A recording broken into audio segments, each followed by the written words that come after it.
হিসুল মুসলিম বর্ণিত সকাল সন্ধ্যায় 10 বার দুরূদ পড়া আমল কি করা যাবে? অনেক আলেম এটি দুর্বল বলেছেন। হ্যাঁ, দুর্বল, হাদিসটা দুর্বল। তিনি পরবর্তী সংস্করণে ওই হাদিসটা বাদ দিয়েছেন।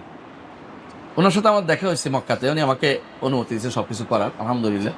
তো উনি আমাকে বরং বইগুলি চাইছে, আমি দিতে পারিনি, উনি এর আগে পরে মারা গেছেন, আল্লাহ জান্নাত নসিব করুন। তো উনি এটা জমা করেছেন, পরবর্তীতে তিনি হাদিসের দুর্বল পেয়ে এটাকে বাদ দিয়েছেন, উনি আবার ব্যাখ্যাও করেছেন পরবর্তীতে। ওইটা ভালো মানুষ। তো ওইটা কিন্তু দুরূদ পড়তে তো নিষেধ নাই, উত্তম। তো আপনি এটা সময় এবং সংখ্যা নির্ধারণ না করে সারাদিন দুরূদ পাঠ করেন, বিশেষ করে শুক্রবারে, তাতে কোনো সমস্যা নেই। কিন্তু ফজরে ইয়ার সকাল সন্ধ্যা জিকিরের মধ্যে সকাল সন্ধ্যা না, সকাল বিকাল হবে। সকাল বিকাল, সন্ধ্যা তো রাতে হয়, তাই না?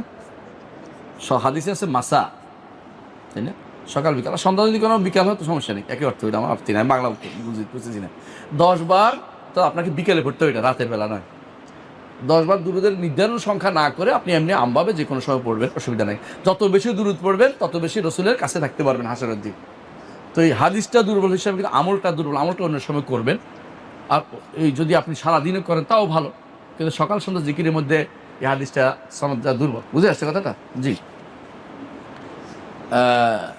এই জন্য আপনি ওই হিসাবে সকাল জিকিরের মধ্যে আমল রাখবেন না, সন্ধ্যার মধ্যে রাখবেন না, পরে করবেন, পরে করবেন। সারাদিন করতে পারবেন, যখন মনে আসে তখন আল্লাহুম্মা সাল্লি আলা মুহাম্মদ বলতে পারবেন। সব সংক্ষেপ দুরূদ কোনটা? সাল্লাল্লাহু আলাইহি ওয়াসাল্লাম। কত সহজ। ক্বালান নবিয়্যু সাল্লাল্লাহু আলাইহি ওয়াসাল্লাম। মুহাদ্দিসরা এই জন্য মজায় আছে, হাদিস পড়লেই সাল্লাল্লাহু আলাইহি ওয়াসাল্লাম আসছে। ক্বালান নবিয়্যু সাল্লাল্লাহু আলাইহি ওয়াসাল্লাম, এর চেয়ে বেশি দুরূদ কেউ পড়তে পারেন, কারণ তারা হাদিস পড়লেই চলে আসে।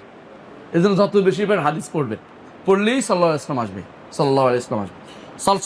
সাল্লাম বলবেন না, আবার সাল্লাল্লাহু আলাইহি ওয়াসাল্লাম শুদ্ধ করে বলবেন। তাই